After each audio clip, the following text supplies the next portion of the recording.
Right now, the lineup of games for next-generation consoles is slowly growing as many big games see delays due to developer challenges working from home apart from teams and studios. Console hardware is well underway in production and just awaiting that coveted pre-order and price. The deep dive for Xbox Series X shows a massive advantage the Xbox will have over the PS5, revealing that one may sell more, but the Xbox will be the absolute go-to for visuals and performance. The difference is more than you may have thought. What's good, gamers? Kosu here, the best Leafy ripoff since Griffin Gaming. And oh boy, do we have a doozy. You really can't make this shit up, man. It's 2020. These console wars need to stop. We all know that PC is objectively the best gaming experience, and will continue to outrun the consoles. But for real, today I have a video called Unbelievable Xbox Series X Advantage Revealed on Next Generation Consoles PS5 Hardware Analysis. And this video is by Colt Eastwood. Please, just a little disclaimer, don't send any hate or anything. I don't condone that shit. This isn't in my script, but I just wanted to say that. Like anyone's actually gonna watch this video. Anyway, he's an Xbox fanboy who thinks the Xbox Series S, or X, what the fuck, can run just as good as an RTX 2080 graphics card. That's right. I told you this one was going to be a doozy. So let's get right into it.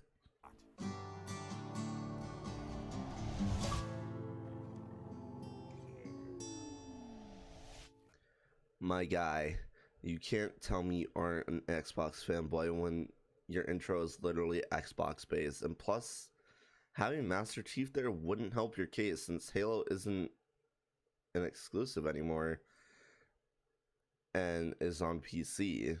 And Halo wasn't always an exclusive until what? Halo Combat Evolved? I don't know, guys. I've never kept up with the Halo series. I didn't own anything but Nintendo up until high school, and even then my mom was cringy at me getting Call of Duty at 16. Please don't bully me.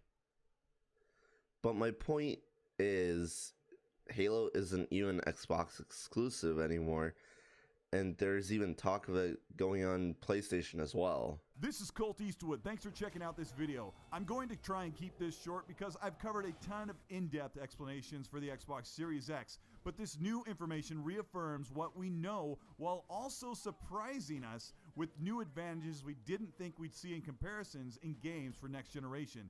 If you end up enjoying this video and the channel, leave a like and subscribe, hit the bell to be notified of new weekly content, and let's cover this new information. I feel like I won't enjoy this. Just a heads up. The Xbox Series X is coming in November 2020 and is the world's most powerful console, with Halo Infinite being delayed to 2021. Xbox is launching without a first-party exclusive, with only a third-party launch exclusive, Bloober's Duality Spirit world thriller, The Medium.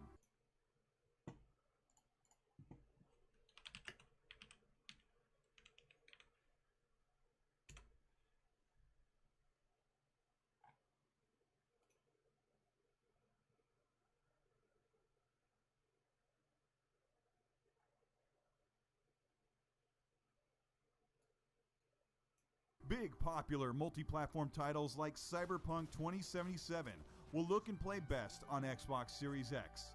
When you look at 90% of the games we play all year long, it's apparent that the power in the new console will benefit players that choose to play on the Xbox Series X.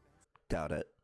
Recently, during the Hot Chips 2020 event, Xbox presented a detailed breakdown of the new console right down to each transistor on the silicon level. Wait, I don't remember why I paused the video here. Let's continue. and boasted the power and efficiency that cannot be matched by not only the PS5, but also many high-end current desktop gaming PCs anywhere near the price point. First point, that's wrong. You're wrong.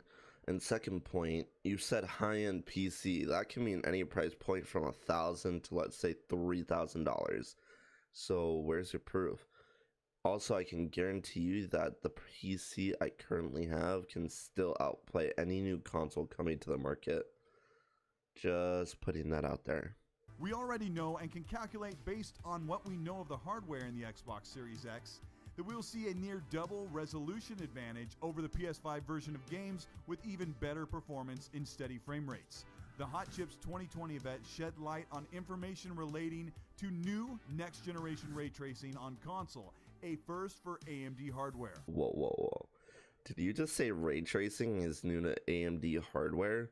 Maybe to their graphics card, but with most AMD hardware, such as their CPUs and compatible motherboards, they've been able to handle ray tracing. And also, do you even know what ray tracing is? I know some other YouTubers that cover these kind of videos also ask this question to console fanboys, but they never seem to answer that. Huh. The Xbox Series X is seeing a stunning 380 gigarrays of ray tracing intersections in-game. This is based off of the 52 compute units built into the silicon that puts performance on par with an RTX 2080 GPU. There it is, folks. He said it. This idiot actually believes that the Xbox Series X can compete with a fucking 2080 GPU. God, why do I put myself through these kinds of videos? The Xbox system on chip powered by DX12 boosts what we see today to the games of tomorrow with realistic lighting. Without dedicated hardware ray tracing cores, the system would need to use all 12 teraflops or more to achieve this kind of reflective light and immersion of ray tracing. But the Xbox Series X hardware shaders run in parallel with no performance loss, which is why we may see many games running at high resolution, even at 60 FPS with ray tracing on. Huh? Sorry, my brain just turned off after all that nonsense. Where were we? Oh, yes. You, sir, are wrong. Consoles are capped at 30 FPS. Even if developers choose not to use DirectX 12 API from Microsoft, they can still access the full capabilities of the RT cores to bring realistic lighting, reflections, and shadows into their game. The choice is theirs. Where the Xbox Series X truly shines is in comparisons to other games with ray tracing on. The upcoming Gran Turismo 7 on PS5 features full-path ray tracing in a high-resolution, high-production racing game, but at a cost and compromise. With far fewer compute units running RT cores even at a faster clock compared to the Xbox, the clarity and quality of ray trace reflections is already seen at 1/4 of the resolution, while Xbox is pushing full-quality real-to-life reflections in-game. Here you are looking at cuts between Gran Turismo 7's trailer and Forza Motorsport coming to next generation. Gran Turismo sees missing details and polygons as the PS5 compromises reflective surfaces to meet the demands of performance and hardware.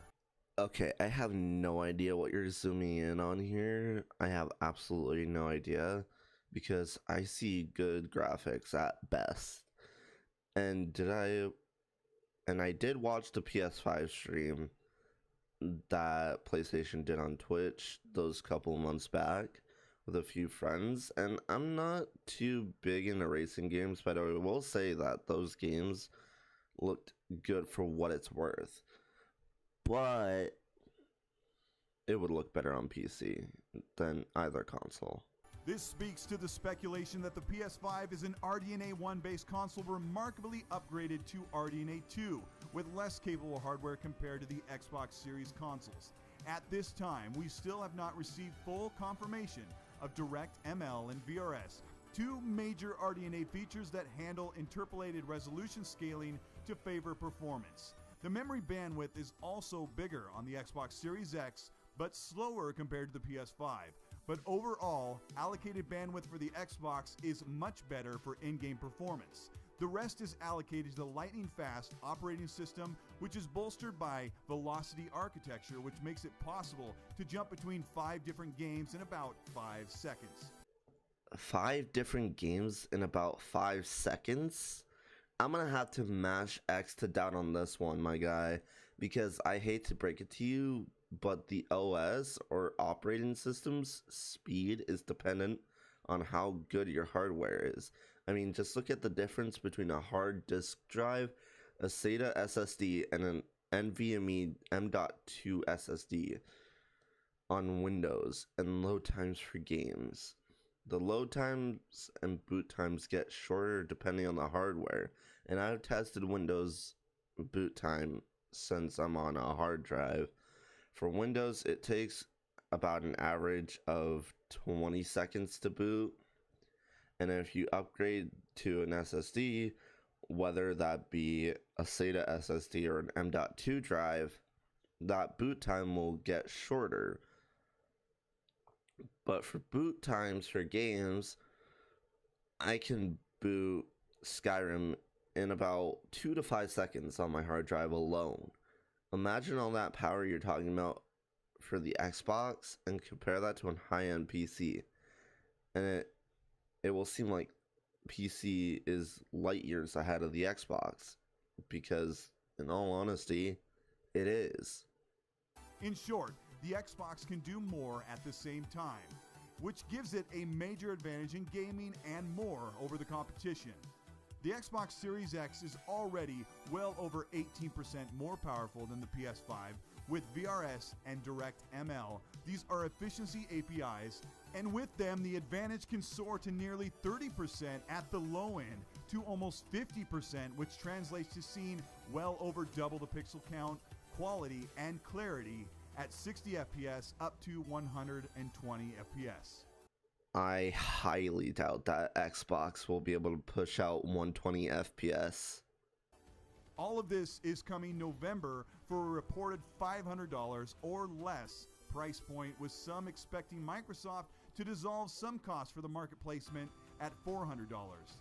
Even at $500, the Xbox Series X is the most impressive kit for gaming that we have ever seen in a long history of impressive out-of-the-box consoles. $500, huh? Well, that'll probably be a little over $600 after tax. Let's see. I made a PC parts list that would be around the same price point as the Xbox Series X, and it would still outperform. Again, the majority of games we will play on our preferred platform are multi-plat games available most anywhere, and the Xbox Series X will definitely be the best place to play just about every single game. As Xbox Game Studios gets into stride with first-party content beyond 2020 and into 2021 with Halo, Fable, Avowed, and many more, choosing to play on the Xbox Series X with a massive game spanning the entirety of the Xbox library, you can see why the Xbox is truly the best place to play. PC is the best place to play. I've heard it from so many people that moved from console to PC. They say it was the best experience they've had, and I feel the same way switching from PS4 to PC, which was one of the best decisions I've ever made. And the only time I touch my PS4 now is when I play with my girlfriend. But nonetheless, these console fanboys will never learn, and I'm going to criticize them because of that. And with that, I'm going to end the video here. God, I need a drink.